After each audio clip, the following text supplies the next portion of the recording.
Kira-kira 100 tahun yang lalu, seorang guru yoga di Mysore,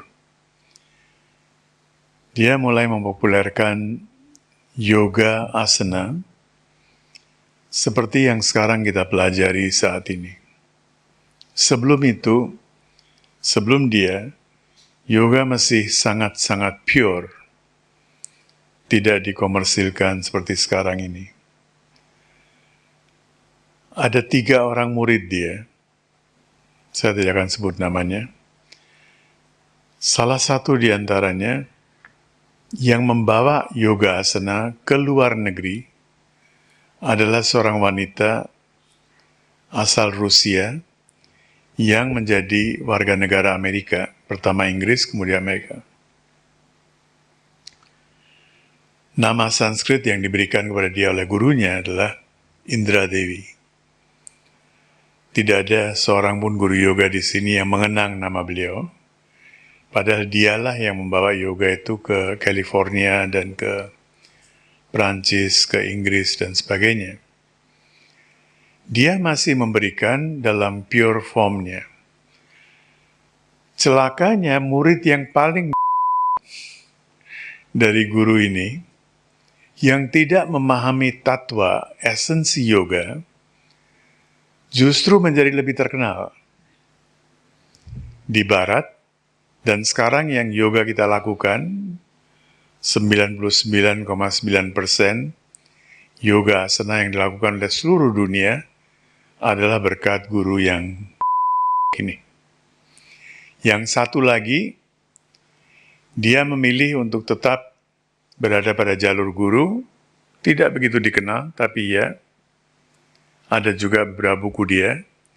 Cuma para guru yoga di sini, instruktur yoga di sini, tidak memahami semuanya itu. Jadi yoga sekarang yang kita pelajari, yang didapatkan dari buku, dari New Age teachers dan sebagainya itu adalah gimnastik. Gerakan-gerakan itu dilakukan oleh para, what do you call that? Yang suka main akrobatnya. Di beach, di pantai, Juhu, pantai Santa Cruz di Bombay, banyak sekali dulu, sampai kalau kita pernah membaca buku klasik tentang yoga yaitu A Search in Secret India dari Paul Brenton, dia mengatakan dia memberikan pengalaman dia. Dan dia sendiri bertanya-tanya, ini gerakan-gerakan mereka perfect, tapi kok nggak terjadi apa-apa pada diri mereka? Mereka tetap akrobat ya akrobat. Sekarang lebih parah lagi, karena yoga diperlombakan. Jadi kita dibuat percaya kalau kamu sudah bisa begini, gerakan badanmu sudah bisa begini, kamu sudah hebat. Padahal kehebatan itu nggak ada artinya dalam yoga. Kalau mau akrobat, ya hebat, oke, fine. Tapi kalau mau lebih akrobat, lebih hebat lagi, sampai sekarang di India masih ada itu para main akrobat yang canggih sekali. Gerakan mereka adalah gerakan asana. Celakanya, lebih celaka lagi, para instruktur yoga tidak pernah baca teks yang paling penting dalam yoga, yaitu Yoga Sutra Patanjali. Sekian banyak orang yang nama-nama besar di Indonesia pun, berapa waktu yang lalu kita diundang oleh seorang diplomat, dan dia tanya sesuatu kepada seorang ini, nggak bisa jawab dia. Seorang sekarang ini tidak bisa jawab.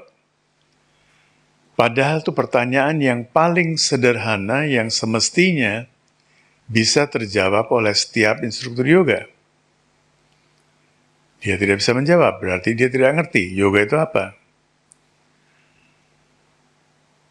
Jelas sekali Patanjali mengatakan bahwa yoga ini adalah untuk mengendalikan modifikasi dari chit, bukan mind. Sekarang disebut mind, subconscious mind, padahal chit. Dalam buku kita jelas sekali. Tanpa memahami Yoga Sutra Patanjali, Kita cuma akan melakukan gimnastik, kita cuma akan melakukan akrobat. Kita nggak bisa melakukan yoga. Apalagi kalau kita terjebak dalam perlombaan, saya bisa begini, saya bisa lakukan badan seperti ini, saya bisa begitu.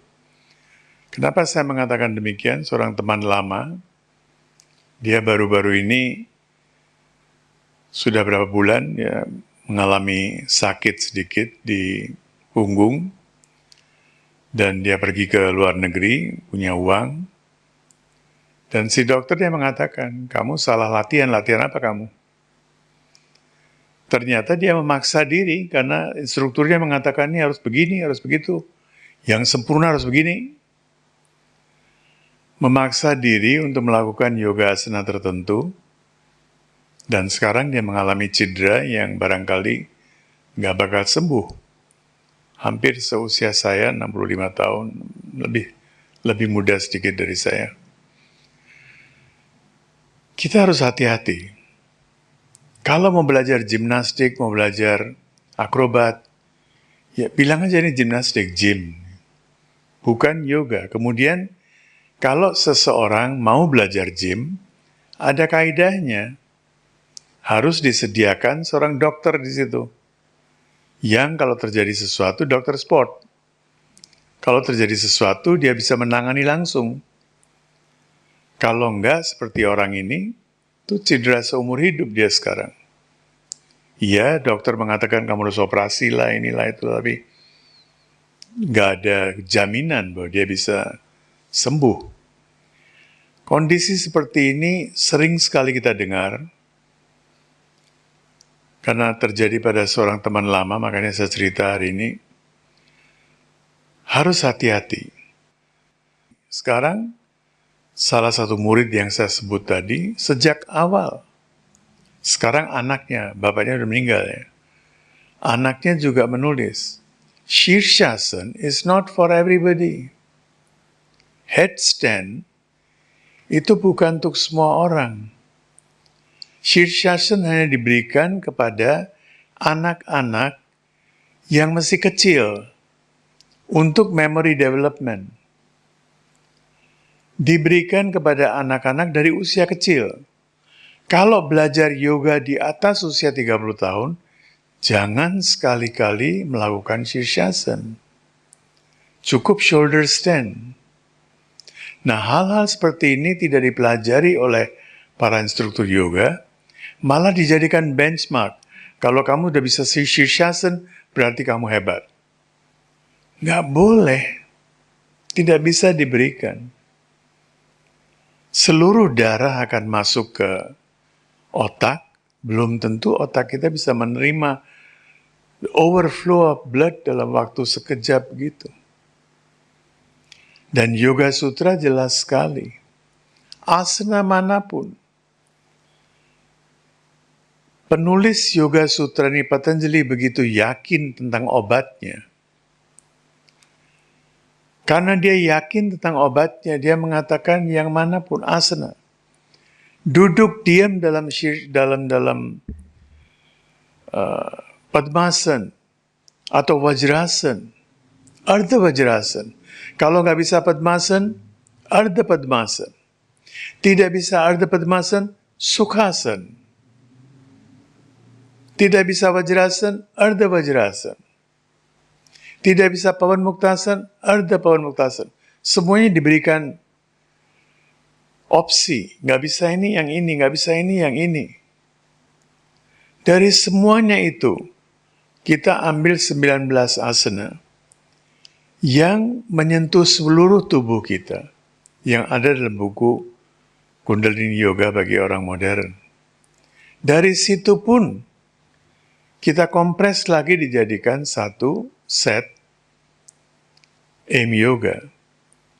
Yang penting sekarang adalah karena banyak orang tidak mempelajari Yoga Sutra, maka saya tidak bisa memberikan seluruh Yoga Sutra dalam waktu 5 menit. Tapi afirmasi-afirmasi dalam aim yoga itu penting sekali, sama pentingnya dengan gerakannya. Kalau kita bisa mempertahankan satu asana Duduk diam dalam asana apapun selama 20 menit, 22 menit, that's enough. Tapi kalau kita mau jualan, orang nggak akan percaya. Sekarang apa yang sedang dijual di Indonesia itu memanjakan tubuh. Padahal yoga bukan untuk memanjakan tubuh. Kalau mau memanjakan tubuh, pergilah ke spa. Nggak usah belajar yoga. Di spa boleh dimanjakan tubuhnya. Yoga justru menggemblengin kita supaya tubuh kita mengikuti petunjuk mind mengikuti petunjuk citta.